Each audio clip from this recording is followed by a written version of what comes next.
Yeah. So just picking up on this when people were stuck at home and now you're figuring out maybe for the first time who you really are because you've been constantly distracted, maybe by your work, maybe by your personal life, maybe by your hobbies. And now when all those things are stripped away from you, who are you without all of those things? Who are you without your career? Exactly. So you get to really see your home environment and how safe or how comfortable that really is, you know? And I think it's really easy to get lost in the everyday life or the everyday Right. going of, you know, most people spend the majority of their time at work.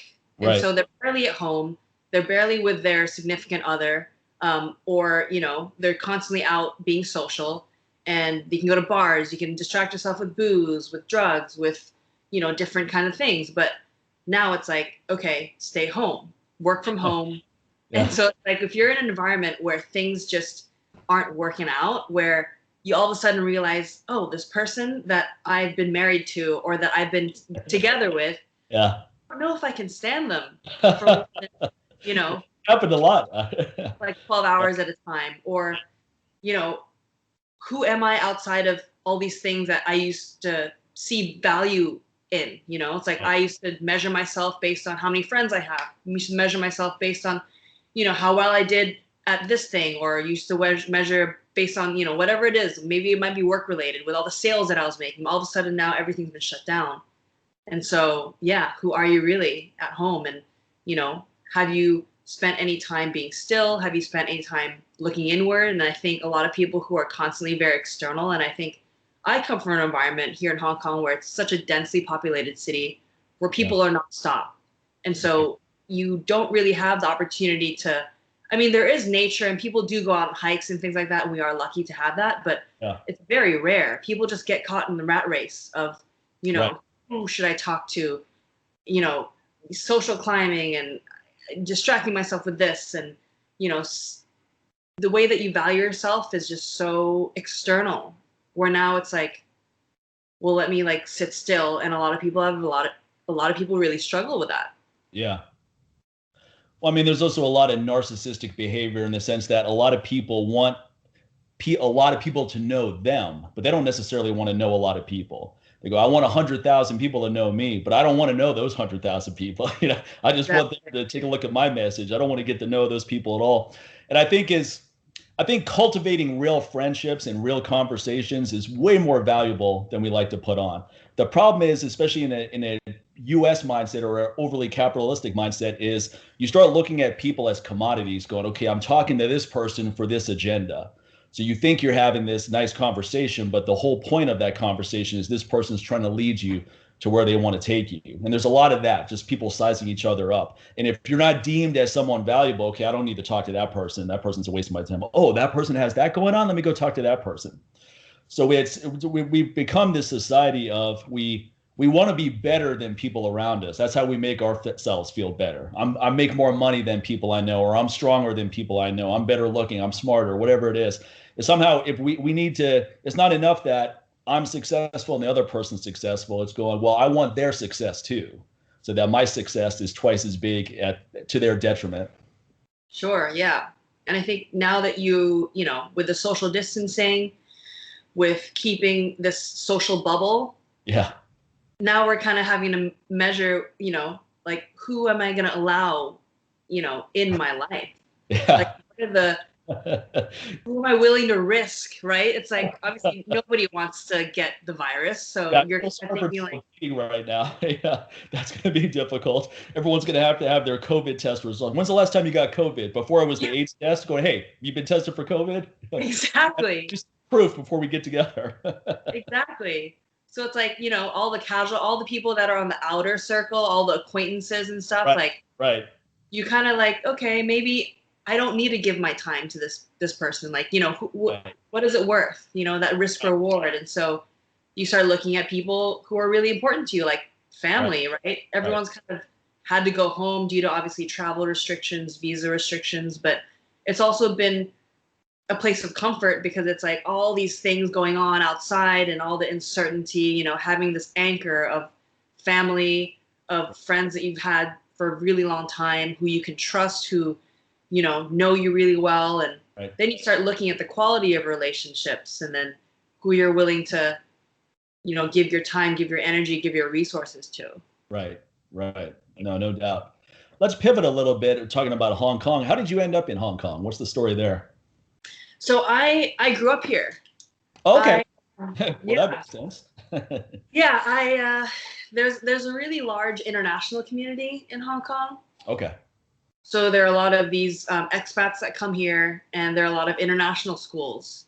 So my parents are Chinese, but they were born and raised in the Philippines. Okay. So they're Chinese immigrants in the Philippines, like second generation. Yeah. And when we were born, they moved over here. So my dad moved over for work. And so we were in the international school system, my brothers and I. And so I pretty much spent most of my life here. And the only time I had lived away was when I went to college. So I went to college in LA for 4.5 years. Yeah, so I was there for a bit and then moved straight back afterward. And spent most of it here until I decided in my late 20s to quit my corporate job and pursue MMA.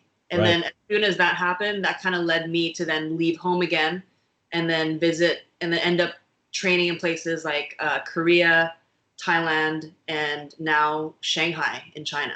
Okay. I want to get to the MMA. Let's rewind back to that Los Angeles. What was your experience out there? Because I lived out there for 4 years too. So I'm always curious what people think about it. Oh, it was interesting. I mean, we were downtown a lot, so not like the best place at the time. It was like, forever ago. It was like 06 to like 2010. Okay. So still developing. I think, obviously social scene was like pretty epic, going to school was always, there's a lot to do, right, in LA. And yeah, there is. Like head up to San Francisco, you can go down to San Diego, and Vegas is not too far away. That's right. But yeah, just very different for sure from coming from a city like Hong Kong that's like super densely populated. That's more like New York, right? Yeah. But the thing with Hong Kong, it's like it's super safe, super safe. Like crime rates are really low. It's also, if I were to, as a young female, take a cab at like 3 a.m, like I wouldn't really worry about myself. Whereas that would be kind of different, right? When you get to LA, you kind of have to be more careful and, more diligent. So yeah, it was definitely a good time. I think it's always fun. Coastal city, LA, great weather, can't beat it. That's a fun place. You didn't have any feeling of settling down there though, or putting roots down?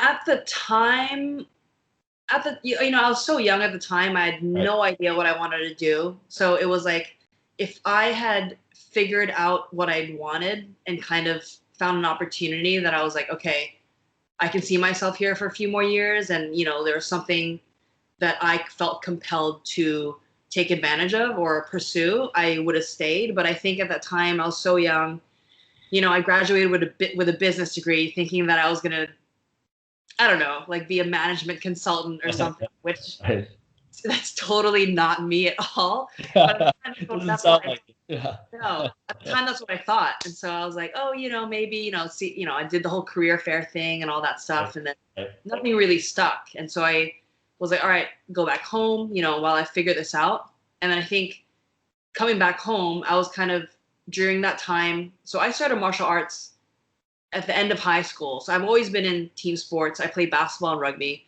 Okay. And I got into martial arts when I was like 16, when kickboxing was picking up. And then I just fell in love with it. It was like this new challenge. Like I was just pushed so much. Like, it was such a very demanding, cardiovascular sport. Yeah.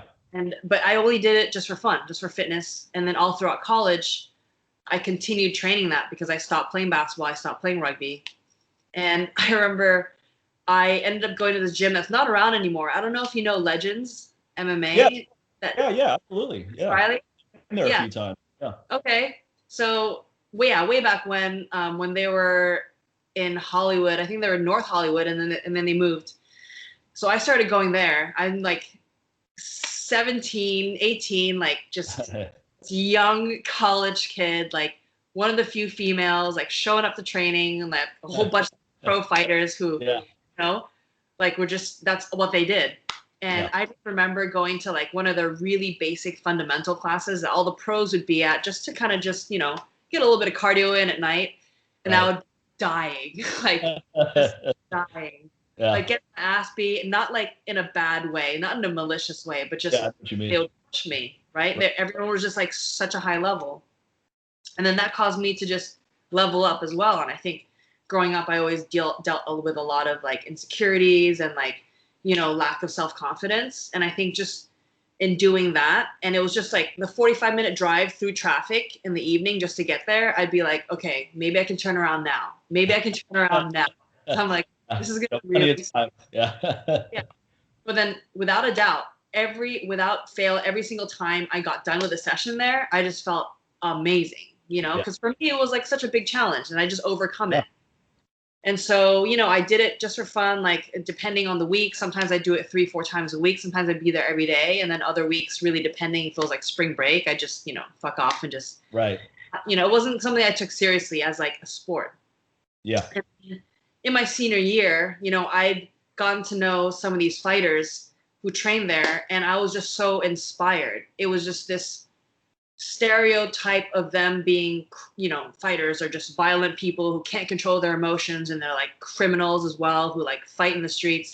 So far from the truth. And these are people who had families, who had jobs, who were so confident in themselves, but in like a really respectful way. And that I just really looked up to them. And I thought, you know, like I could do this. Like why, you know, I've been doing this for enough time. Like, why don't I give it a shot? And so when I graduated, that's when I kind of took the opportunity. I was like, okay, I'm going to take a gap year and just train and try to compete. And so I fought 4 times that year, twice in Thailand. And so that was my first taste of fighting. And before even doing that, I was like, oh, I could never do that. You know, I'd see people do it and I'd be like, that is so not me. Just like talk myself down, you know? Until I did it, and I was just like that rush of like adrenaline, endorphins, and all that. Like at the end of a fight, just being like, oh my God, I just like fought another human being in front of other human beings, right? And so that just, you know, that just kind of sealed it for me. And then after that, I was kind of like, okay, now it's time to get a real job. This fighting was just, you know, it was just a taste. It was just a little bit of like, I'm going to do this for me. And then after that, I'm going to get a real job, just like everybody else, just like I'm expected to. And I think for me, it's always been this struggle. And I've always looked at it like, okay, all these other fighters, you know, most fighters grew up in like really harsh environments, you know, had these like harsh childhoods and upbringings, and they've been through a lot.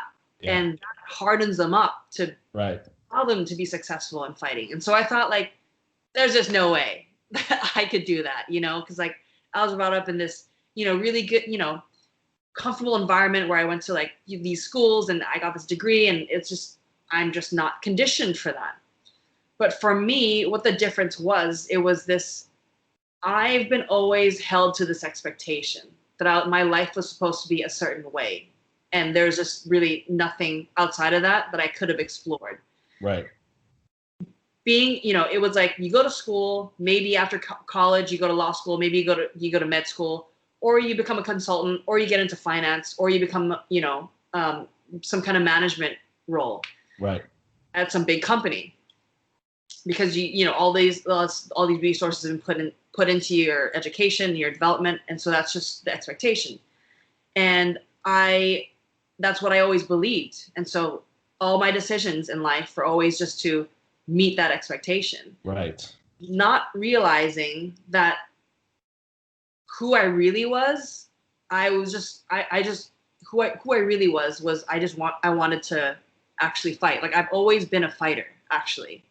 When I reflect back, now I'm realizing that I've always had that in me, but I spent my entire life unconsciously suppressing it.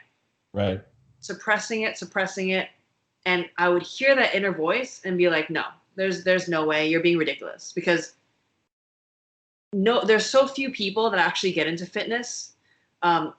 And the few that do, it's almost like, oh, they're, personal trainer. They're not a consultant. They're not like making six figures. Right. Or if you're going to say even worse, oh, I'm going to be a professional athlete, you may as well just say, I'm going to go be a painter and make no money at all, Yeah. And, parents, grandparents, aunties, uncles, everyone would just be like, what are you doing? Like, how shameful, And Yeah.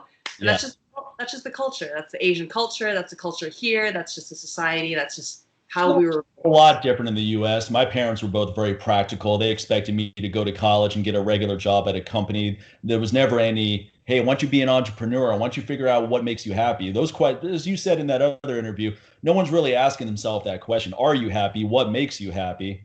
What's that inner voice telling you to do? Because the inner voice told me to get into what I do now long before I did. And it was always that repetitive thing. I knew there was some way, somehow I was going to get into the industry in a way that made sense. But so people know what they need to do. They just don't want to say it out loud, or they think it's crazy, or maybe they've brought it up and people around them are going, that's never going to work. Like I made this joke about if your passion is to be a balloon sculptor, that's that everyone's going to laugh at you. Okay. You have to know that going in. But I guarantee you, whoever the best balloon sculptor is out there is probably doing pretty well. Whoever he or she is probably making good money because there's a niche for everything.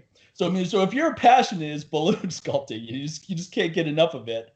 Then there's something there to explore. And I think people often make this erroneous trade-off where they're thinking, if I do what I love for a living, I'm not going to make any money. I just have to be okay with that. So I'm okay not making any money as opposed to making a lot of money, but I'm unhappy. And it doesn't have to be either or. You can find creative ways to make a lot of money, probably way more money than working for someone else, depending on what you get into, if that's important to you. Absolutely. I think people also don't realize the application that you like. How do you apply yourself to what you're doing? It's kind of like, okay, the expectation was for me to get into all these other corporate jobs, but I would always be mediocre at all these jobs. Right. Because it's not what I want to do. So I could spend 10 years spinning my wheels, having a title that might mean something to somebody, but really, what does it truly encompass? Like, if I'm not willing to go above and beyond, if I'm not spending that 1 hour completely switched on, completely focused, completely obsessed with what I'm doing, I'm just wasting a whole year, 2 years. Yeah. I have the same exact experience, actually. And in college, I wasn't a good student at all until I got into religious studies, in particular Eastern philosophy. Once that happened, I became a straight A student, especially you could always tell which courses I liked, because if I liked the course, I got an A. If I didn't like it, I would do just enough to get by, get a C, get that satisfactory, and move on.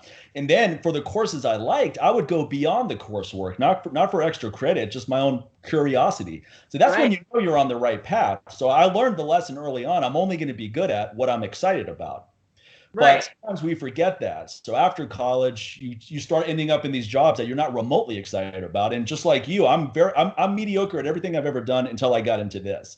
What I do now, I feel like I'm really good at. But what I did before, it was you're just dialing it in. You're doing just enough work to keep the job. You're certainly not doing anything beyond the job to get better at it, meaning you're not taking books home and doing extra research so that you'll be more productive the next day at the job, because you don't care about it that much and you don't want to think about it when you're home. But when you're an entrepreneur, you're always thinking about what you're doing. And to some people who don't get it, they think that's a negative thing. They're like, oh, I'd hate to be an entrepreneur because you can't shut it off. I go, yeah, but I don't want to shut it off. That's the difference. I actually like what I do. And that's a hard concept for most people to understand, because most people do not like what they do. They may be okay with it, but they don't wake up excited about it. They're not driving to work going, man, I can't wait to vacuum floors at Treasures today. Yeah. Just not thinking that way. Yeah, exactly. I love your balloon sculptor analogy too, because it's true. Like, you're here sitting every minute, like every cell in your body actually like committed to a certain goal, and wanting to retain as much information as you possibly can. Like, if I'm doing like a session of boxing, and I'm fully focused, I'm fully invested mentally, physically, spiritually, even with like the way that I'm retaining and I'm being receptive and I'm problem solving, like that 1 hour, I can learn so much. Yeah. And compared to if you had me like sit and do accounting for an hour, and I might like do a little bit of like a little surface level, like 15 minutes. And I might spend the rest of the 45 minutes just thinking, I hate that I'm here, thinking about the things that I'd rather be doing, thinking about how happy I am. And then that compounds, right, over time.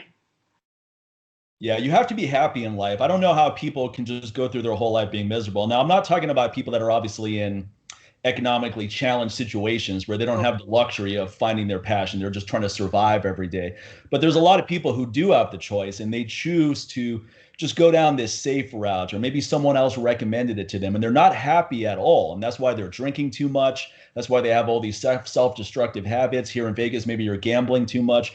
You're just spraying the money hose, trying to accumulate things, materialistic things, or crazy experiences to make up, to overcompensate for the fact that Monday through Friday, you don't enjoy your life at all. Now, I couldn't imagine doing that for the next 30 years. And the last job I ever had, that's what I would see in people that were doing what I was doing, director of business development, which is just a fancy way to say sales.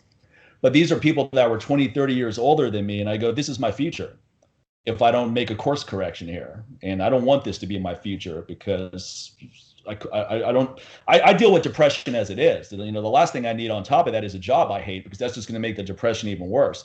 Even when everything's going right, I still deal with depression, but it's a lot easier to manage, when you're living the lifestyle you want. Sure. And it's kind of this thing that they talk about, like motivation, right? Like motivation will eventually dissipate at some point in your life, or depending on what you're dealing with. Yeah. And so what keeps you going? It's really like willing to struggle for it, right? Right. And the fact that you put yourself in a position where you're going to struggle, such as the MMA training you're talking about, I think to know who you are at a very high level, you have to have exerted yourself physically at a high level. You have to have pushed yourself to this place where you didn't think you could push it before. Take yourself to this place where you didn't think it was possible for you to persevere through that. And that just builds so much confidence when you know what you can do physically.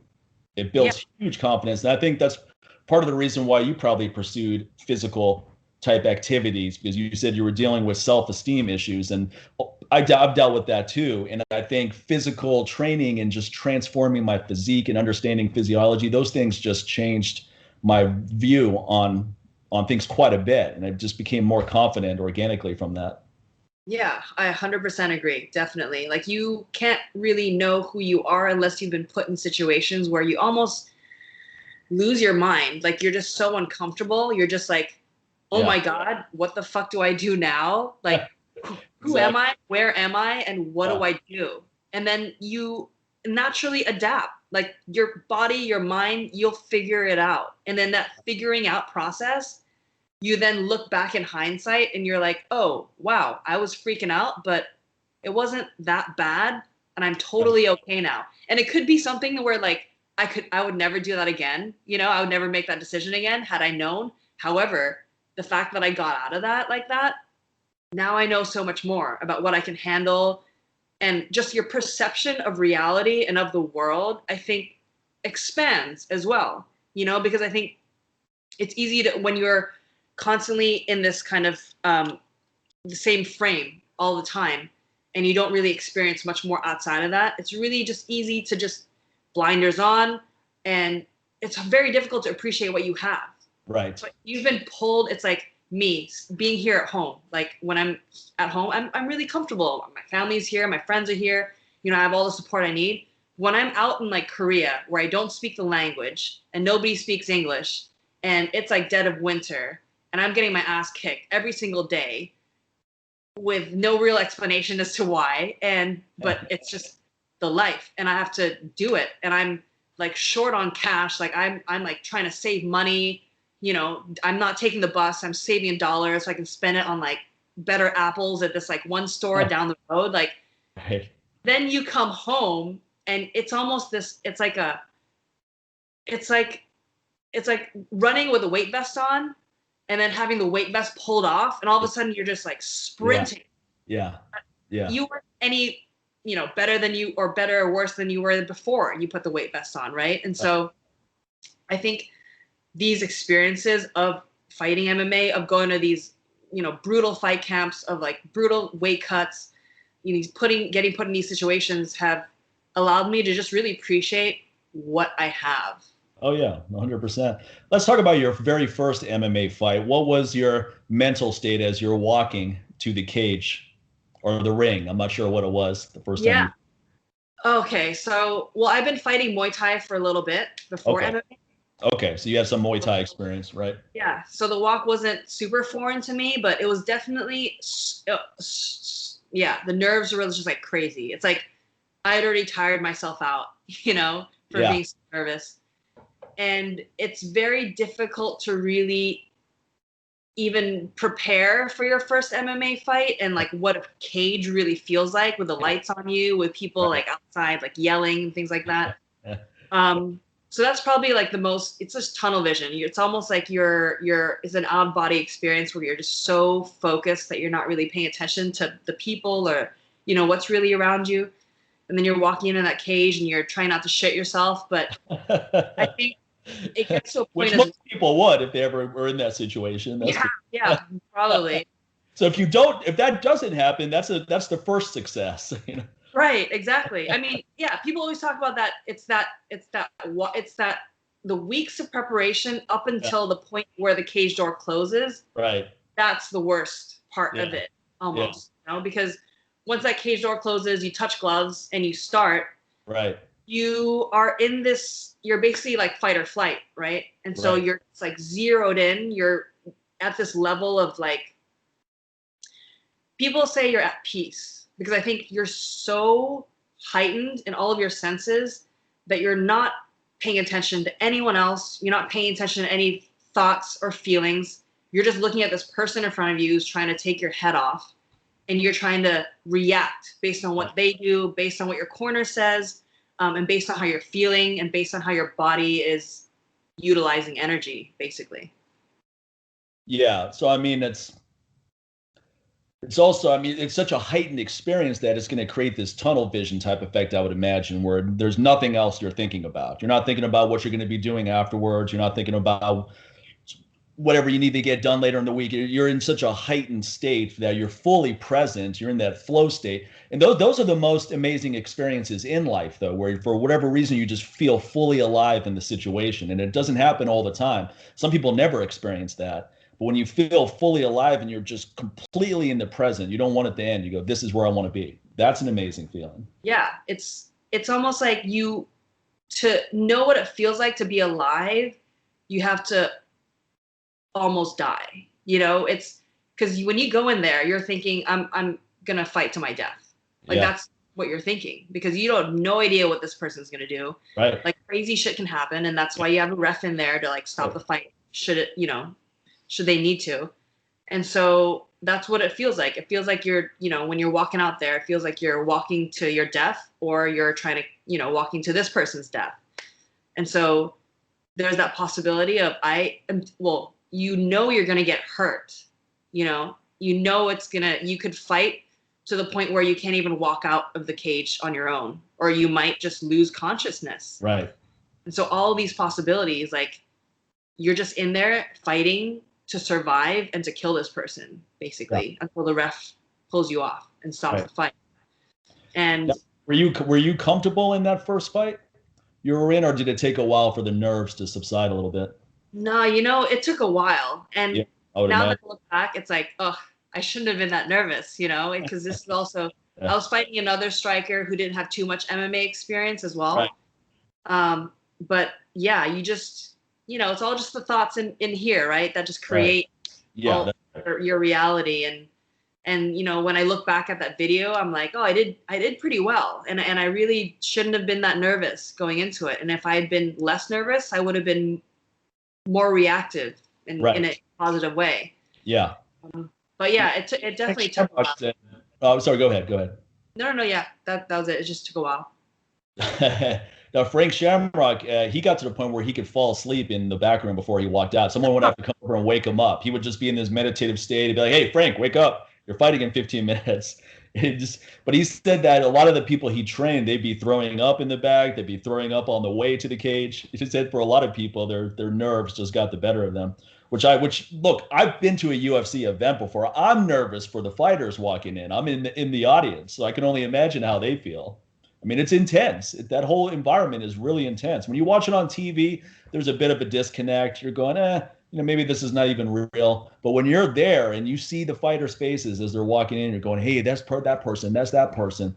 And you look at the crowd reaction. The crowd is like the days of Roman gladiators. People screaming. They want to see people get hurt. They're not looking to see some great technique. They're like, come on, I want to see a fight. F them up, fuck them up. So I mean, that whole environment is crazy. And then to be fighting with not a lot of clothes on in front of 20,000 people or whatever it may be, I can only imagine that you have to be in a super heightened state. You can't be distracted by any of that. If you're hearing what people are saying in the audience and that's affecting you, then that's not going to go well for you. Yeah. And it's ironic that, you're going in and you're like, yeah, like you said, modern day gladiator trying to take this person's head off and kill him.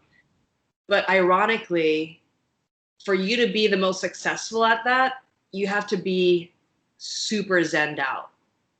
Like the calmer you can be, the better. And I think there's also kind of a level where you can be too calm and that affects you as well. But I think most people have the issue of being too nervous. And so the more you can be in control of how you feel internally and not let all this external, all these external variables affect you, better you'll end up performing, because then you're really just focused on what's within your control and not kind of getting pulled into everything that's outside of that. Right. And you must learn so much about yourself just being in a situation where you have to be able to handle all those external variables as well as your own internal self-talk that's going on. Not a lot of people are ever in those kind of heightened situations. So how do you think fighting has changed you?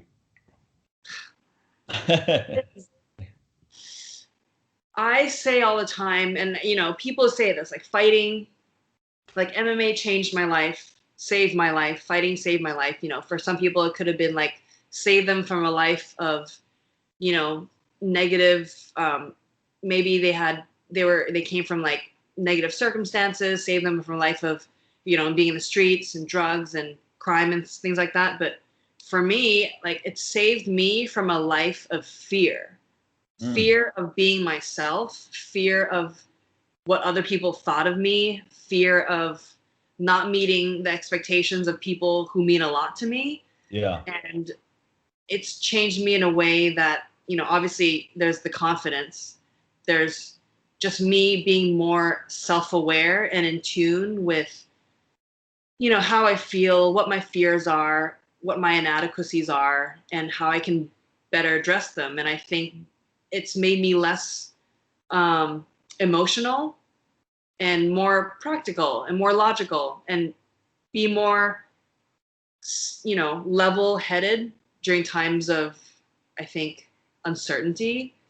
And it just allowed me to better handle life. And I think, there's still a lot that I need to get done. There's still a lot of work I need to put in and a lot that needs to happen in my career. But I do believe that what I'm doing now is really going to segue so well into what I end up doing later on in life and for the rest of my life. Because, it's also made me realize who I truly am and show me a lot of truth in other people. Show me, what I value, the kind of people that I value, the kind of people I want to be around, and the kind of person that I hope to be.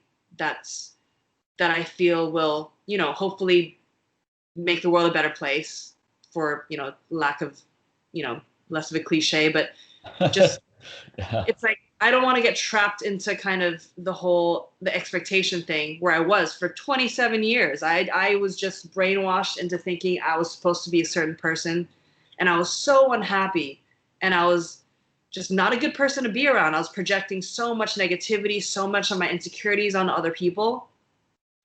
And it wasn't until I started fighting that I really just I addressed those, because you're forced to. You can't go into a training session thinking you're the shit, because somebody's going to put you in your place. Right. We experience humility. We experience, you know, having to deal with our weaknesses in such a condensed space and time period. And, you know, we can't lie to ourselves the same way we can't lie to other people, because it'll just show in the fight. Yeah. If you're not prepared, it'll show. Oh, yeah. No matter how much you think you are, or, you know, whatever.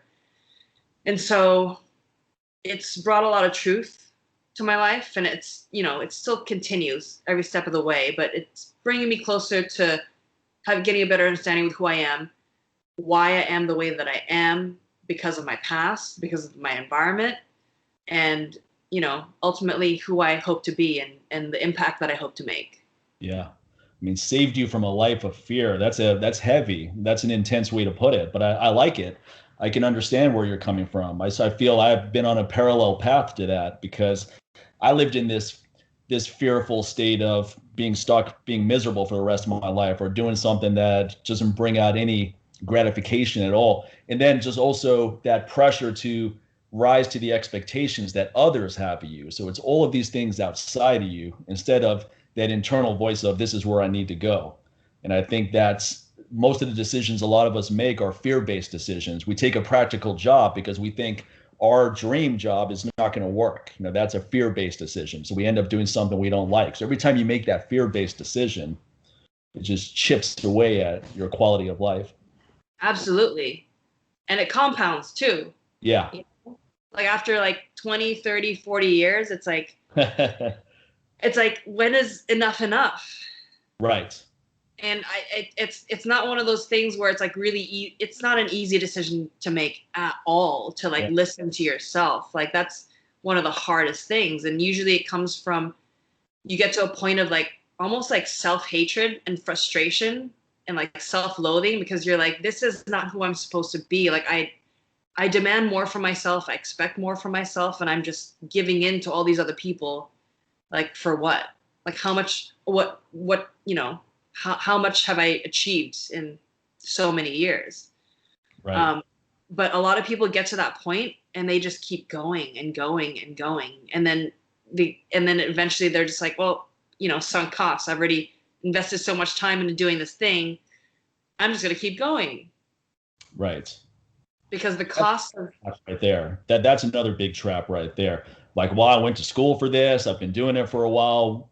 I don't want to start from zero again, even though I'll probably be a lot happier starting from zero. When I first started doing what I'm doing, well, I do so many different things now, but when I first started in the fitness industry as a kettlebell instructor, I mean, the first $400 I ever made teaching a course in the park, that was the most satisfying $400 ever. I was more excited about that than anything I ever made working for someone else, because I was just happy to actually be making anything, doing something I enjoy doing. And it just gave me confidence that I can build from there. I go, okay, this is where I'm starting. I can build this up. Exactly. And like we were talking about how this year has kind of been a mirror for people, right? And like you said, people are now realizing, you know, whether or not this job is what they value and whether their careers are actually what they really want to do. Right. I also think people are realizing that those safe paths are really not that safe. You know, what's a safe path? It's a traditional job for a corporation. Well, those 18,000 people that got laid off at the MGM, I doubt they feel that their job is safe and that they had job security, because no one can predict something like this happening. You know, but if you run your own thing, your income is going to fluctuate, but chances are it's not going to go to zero the way when you just get fired from somewhere. So oftentimes people think working for someone else is the safer path, when in reality, when you build your own business, that's solid. I mean, if you build it right and you take the time to build it over many years, you have a solid foundation. It's not going to just collapse without many warning signals for you to make mid-course corrections. But when you work for someone else, they can take that away from you just like that. It's gone. Absolutely. You could go 6 months, a year before you're making. I mean, some of these, with the economic climate right now, it may be a long time for quite a few people to get rehired somewhere to find the next option. Yeah, it's that short-term gains versus long-term gains situation. Mm-hmm. You know, the whole like instant gratification versus longer-term progress. Right. That's a big one too, because especially with, I mean, I'm sure every generation says this about the younger generation, but in this case, maybe it's true that there's this, because I'm really glad I didn't grow up with social media, and I didn't grow up. The internet was just getting going when I was in college. I mean, it was around, but it wasn't being used ubiquitously like it is right now. So when I was maybe a junior in college in 1995, we had access to the internet, but it was extremely nascent compared to what it is now. Nobody had cell phones, and certainly nobody had smartphones. And the first cell phones were about this big, and you couldn't even put it in your pocket. They weighed about 10 pounds, and it cost $2 a minute to call someone. So no one was on the phone talking for long periods of time. It was more an emergency type thing. But I'm glad I grew up in that environment, and not everything that's going on right now. Not this Instagram generation, not YouTube, not where everyone has a camera on their phone and they're filming you. I can't imagine all the kind of things that I would have been filmed doing, in high school or college. That would haunt for the rest of your life. It's like, hey, Mike, remember this 20 years ago?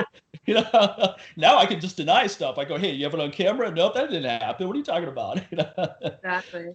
So I think there's a lot of additional stress for young people that a lot of times people give millennials a hard time. And I know plenty of millennials who work really hard and are very successful at what they do. So, but I do see this phone addiction and this addiction to constant stimulation as well. Right. And that's a little scary, because when you can't get things done if you're on your phone all day, unless whatever you're doing on your phone is furthering whatever you're trying to get done. But for the most part, it's people just consuming content. You're on Instagram scanning and liking, or scrolling and liking. Then you're watching videos on YouTube. So you're constantly distracted. And if you're just consuming stuff, you're never a producer. You need to be a producer of content as well, not someone who's just always consuming. Yeah, absolutely. I definitely agree. I think you can liken it to nutrition, right? Yeah. It's like the internet is there, and it's a great place because there are like amazing things. Like it's, I learned about you through YouTube, watching Rich Roll podcasts, and then now, huge fan of like what you stand for and all the things that you talk about, and learning a lot from you with like regards to hormones and things like that. And so, social media is such a great place, but it also can be super dangerous. Yeah. And it's the same thing, kind of like, there's all kinds of food out there. It's like whether we choose to shove a bag of Doritos down our throats, or try to go for like, a better, more nutritious kind of meal option. It's right. You get to decide what that is. I think it's kind of the same with like social media content. 100%. Yeah, 100%. And when people complain about what people are posting on Instagram, I go, why do you follow these people? Because you're not going to see that unless you're following them.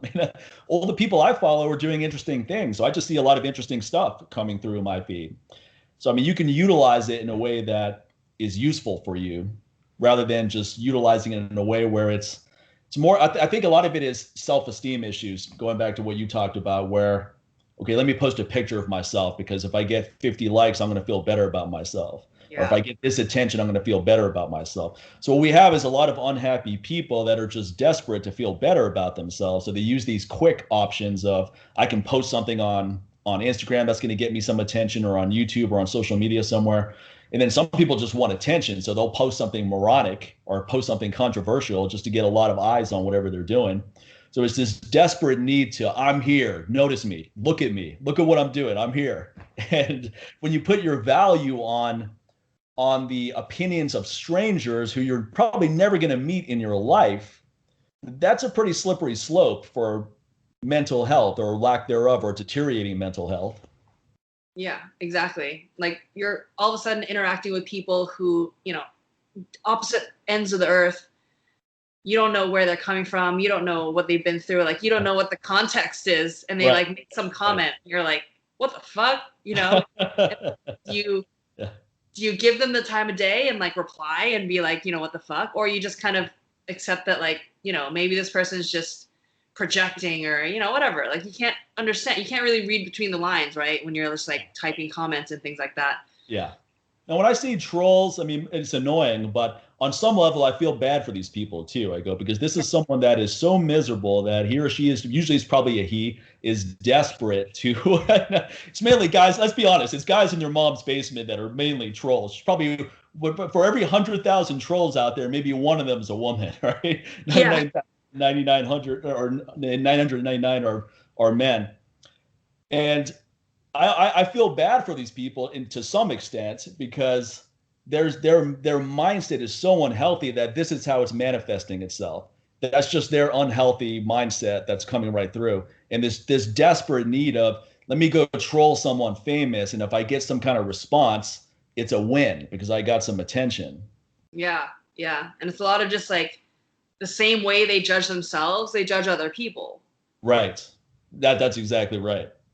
And that's often where we see someone that has things we don't like about ourselves. Often we get really irritated with that. You go, man, I can't stand this person. And then when you really think about it, it's because they're just embodying what you don't like about yourself and it's projecting right at you. And you're going, can't stand this 100%. person. This person talks too much. Like, well, don't you talk a lot? Yeah, exactly. I love this one quote. This guy, Peter Crone, who I follow and I really enjoy him. And he says, life will present you with people and circumstances to reveal where you are not free. Right. And that quote has stuck with me so much, like all the time. Every time I feel this feeling of like, I'm annoyed or like, I think these negative thoughts and feelings about a certain situation, circumstance, or person, anything that makes me feel uncomfortable, I'm like, okay, that's because I'm just, I'm not free in that place or with that in that context. Right. Right. Yeah, can you say that quote again? That's a really good one. It's life will present you with people and circumstances to reveal where you are not free. Right. Right. That's definitely true. Yeah. And I look back on my life and see that many times. Yeah, every time you think you're at a certain level, that you're often reminded, well, you still have these things to work on, so let's just get through this.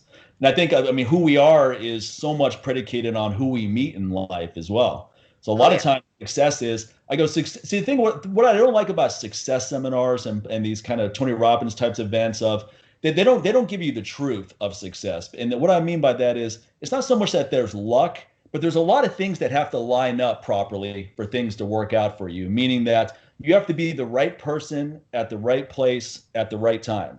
Now, those three things have to happen. If you're not the right person, then the opportunity is not going to work. But if it's not the right time and you're the right person, it's still not going to work.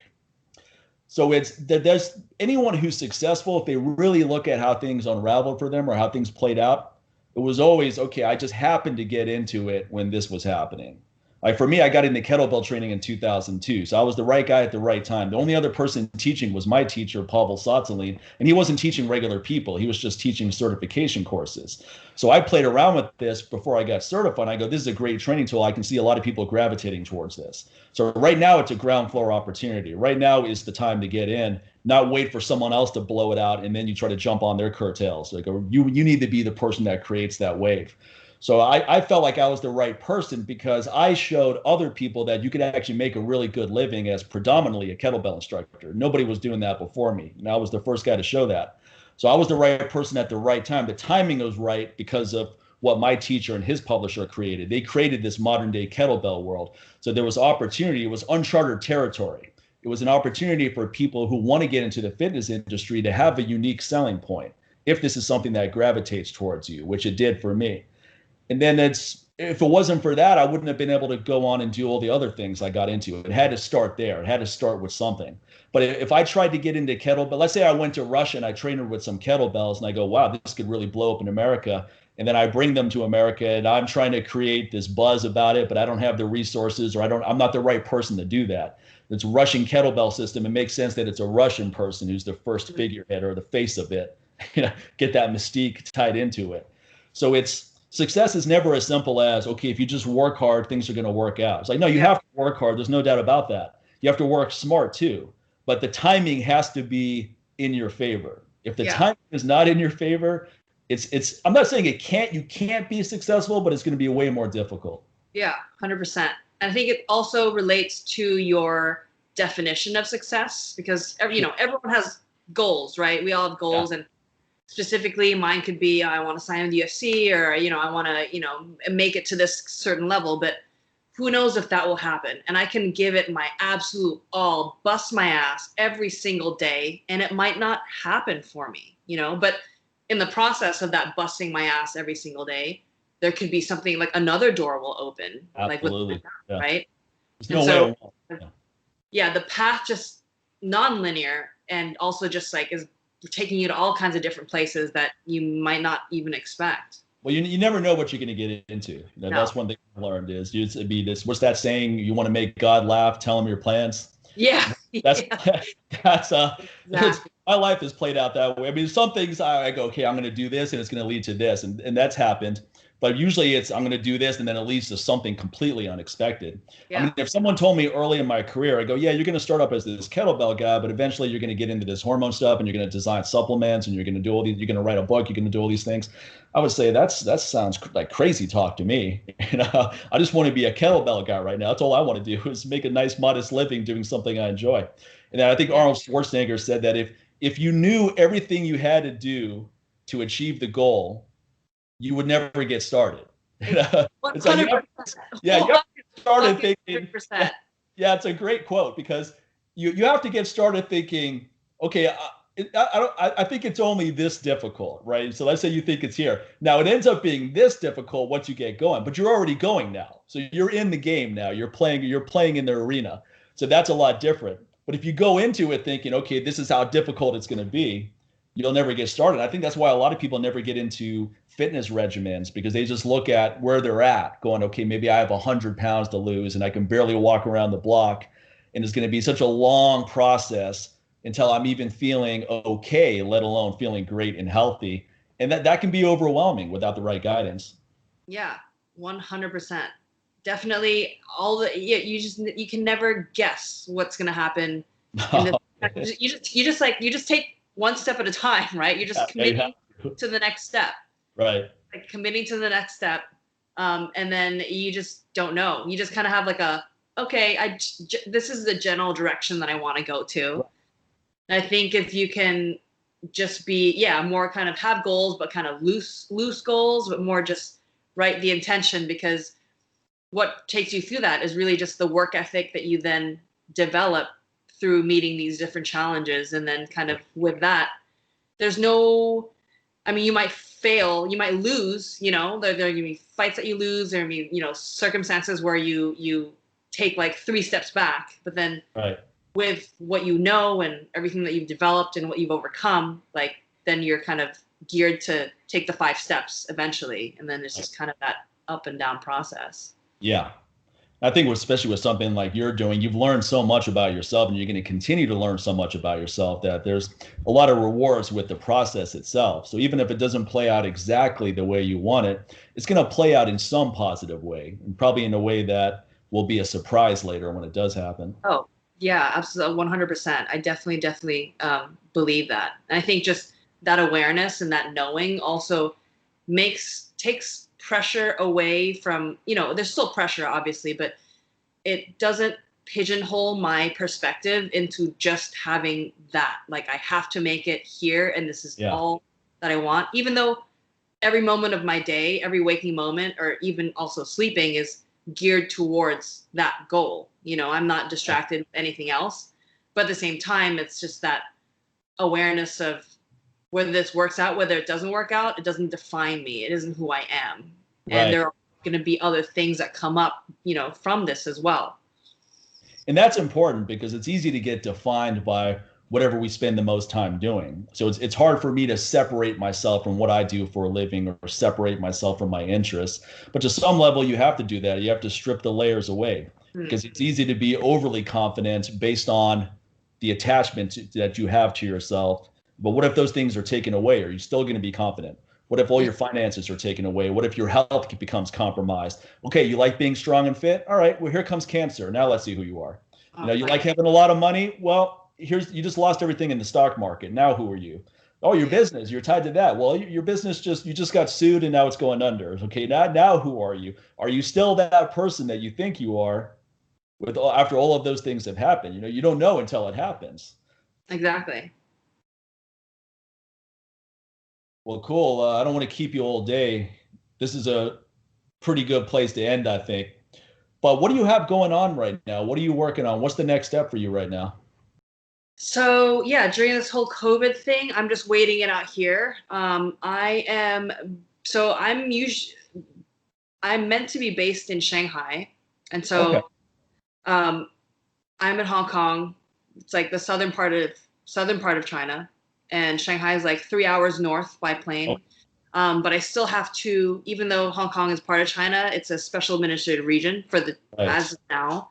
Okay. And so I still have to cross the China border to get in there. And so now it's kind of, this wouldn't really be considered domestic from Hong Kong to China. It's like international. So I'm waiting for travel restrictions to lift so that I can get back, because I've basically been in Shanghai since last June as part of their academy program at the UFC Performance Institute. Oh, that's fantastic. Yeah. So, yeah. And so, you know, that experience has just been absolutely wild. So from June of last year until January of this year, I packed a bag for 3 weeks for Chinese New Year, thinking like, you know, whatever. And I haven't been back since. Yeah. Yeah. Like September. And I'm just like, wow, all my shit is just like covered in dust. This whole year we would have all been better off, or a lot of people would have been better off if we could just freeze ourselves this year and just wake up when it's over. Say, look, I'm going to go to sleep for a while. Just put me in hibernation for the next 6 months. When it's over, just wake me up. Exactly. Because I mean, this year has just been, I think it's put everyone's goals on pause. Yeah, and you don't really have any choice but to go with it, because what are you going to do? You can't fight against it right now. You just have to figure out some other way to work on yourself. Yeah, everyone's like, oh, it's a write-off. But, you know, I think there's less like there are less external accomplishments that people will see. But I think really what we'll eventually see, obviously, it's completely tragic, the amount of deaths that have happened, the amount of people that have lost work, who are in these like financial situations that are, you know, really sad to see. But for the people who, you know, were, you know, I would say minimally affected with, you know, living in like big cities and who have like the safety net and like who have like, you know, family to rely on.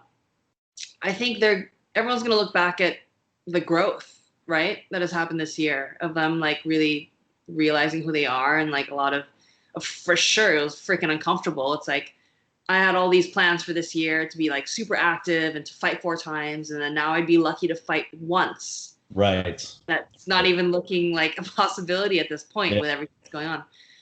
So how do I handle myself through that? You know, and I feel like I've had to really dive deep into like my self-worth and how I see myself, and, you know, take a really good look at my inadequacies with, just because I haven't done much this year, like how much is that going to affect me and like my ability to, you know, I for the longest time, I think everyone also at some point in this year has like felt sorry for themselves, like just it's an automatic thing, being like, fuck this, you know, fuck COVID, you know, and, you know, I feel like sorry for myself and this and that, but I think ultimately you have to snap out of that and think, you know, there is work here to be done. It's just like a different kind of work. It's more like inner work, for lack of a better term. And so I think I kind of was in this state of denial until like June or maybe July. I was just in denial.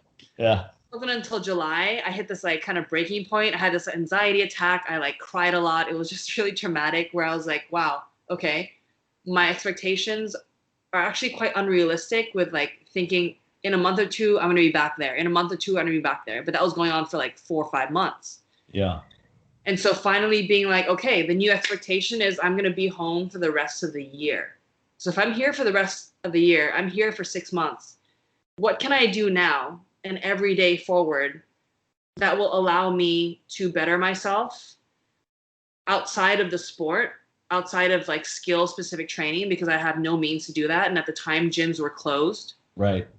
But how can I finish the year better than it started?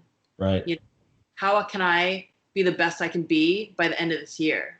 And so that's kind of just a vow that I made to myself, that no excuses, no matter what, you know, no matter what the circumstances are, of course, relative to what I can do, I'm going to maximize every single day, or try to, so that I can look back at this year in December 31st and have zero regrets, regardless of what has happened. Yeah. These kind of situations can bring the best out of people. That's how I feel about it. When this whole thing started and things started getting shut down, it just made me up my game. I go, now's the time to start putting out more content than ever. Let's just inundate people with high quality information that's useful for everything that's going on. Just step it up, because those are going to be the businesses that people want to support. Because people are going to discriminate now where their money goes, especially when they have so much less coming in. So you want to be one of the companies that is on the top of their list to support.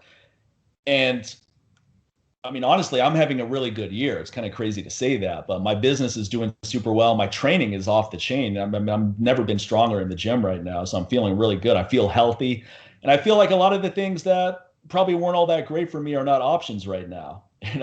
You can't go out on the strip and go to a concert and have a couple drinks, and you can go gambling now, which I do every once in a while. But for the most part, there's not a whole lot going on where you're being pulled in different directions. So now it's more of this monk existence of, I'm going to eat clean, I'm going to train 6 days a week. I'm just going to really focus on stepping up my training because I've got all the time in the world to recover and relax and restore. So this year, honestly, for me personally, it hasn't been a bad year at all. It's been a great year, but that doesn't mean that I'm not sympathetic of the struggles that a lot of other people are going through, because I see that every day, and I see the stress on people's faces, especially people that are dealing with financial stress, which is a lot of people right now. People wondering how they're going to make their rents, people with kids going, our bills are piling up. How are we going to stay on top of this? And there's no real end in sight. There's really no way to predict if things are going to get back to normal anytime soon, or if ever. There's really no one really knows at this point. Yeah. I mean, who knows how long this is going to go on? I mean, is it really going to just disappear after a while, or is it going to linger for a bit? Are we just going to wake up one day and we're going, hey, no new cases reported anywhere in the world? Yeah, I think we're through this. And then when's the next one going to happen? Because these viruses keep popping up every few years. So when's the next one going to, and is that one going to be worse than this one? So I think it's put a lot of uncertainty. I mean, there's always uncertainty in life, but I think now it's at the forefront of your mind how uncertain things are.